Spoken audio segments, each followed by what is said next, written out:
मी तुमच्यासाठी घेऊन आलेली आहे झटपट बनणारी अशी चटणी। एकदम इन्स्टंट बनते ही चटणी, काहीच वेळ नाही लागत। अगदी 5 ते 10 मिनिटात बनणारी ही चटणी आहे। 10 मिनिटं कमीच आहे, 5 मिनिटात। थोडे शेंगदाणे घेऊन घ्यायचे, अर्धी वाटी खोबरं घ्यायचं, 7 ते 8 हिरव्या मिरच्या घ्या, त्यामध्ये चवीनुसार मीठ घाला आणि थोडंफार 3 चम्मच किंवा 2 चम्मच दही घाला। ठीक आहे, तर तुम्हाला वाटलं की आंबट जास्त लागते तुम्ही ती जास्त पण घालू शकता, पण 2 चम्मच ठीक आहे दह्याचे। आणि त्याची पेस्ट करून घ्या। पेस्ट काढल्यावर एका बाउलमध्ये ते काढून घ्या।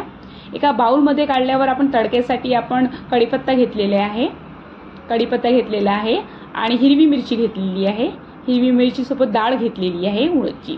ठीक आहे, जी आपण डाळ याला वापरतो ना इडली सांबाळ्यात, तीच डाळ घेतलेली आहे। आणि एक कढई ठेवून द्या। कढईमध्ये अर्धा बुटलं तेल किंवा 1 बुटलं तेल तरी होऊन जाणार। आणि त्यामध्ये तुम्ही अगोदर जिरं मोहरी टाका। जिरं मोहरी टाकल्यावर मिरची घाला 2, कढीपत्ता घाला आणि ती डाळ टाकून द्या त्यामध्ये उडदाची। आणि बस, आणि ती आपण याच्यावर चटणीवर घालून घेऊ। त्यामध्ये चवीनुसार तुम्ही थोडंफार साखर पण घालू शकता, कारण साखर जर ज्यांना वाटलं गोड तर ते साखर थोडी घातली तर टेस्ट छान येते।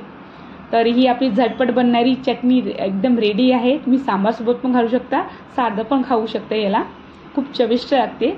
आणि प्लीज माझं जे चॅनल आहे ते नवीन आहे तर माझ्या व्हिडिओला लाईक करा आणि सबस्क्राईब करा चॅनल। ओके।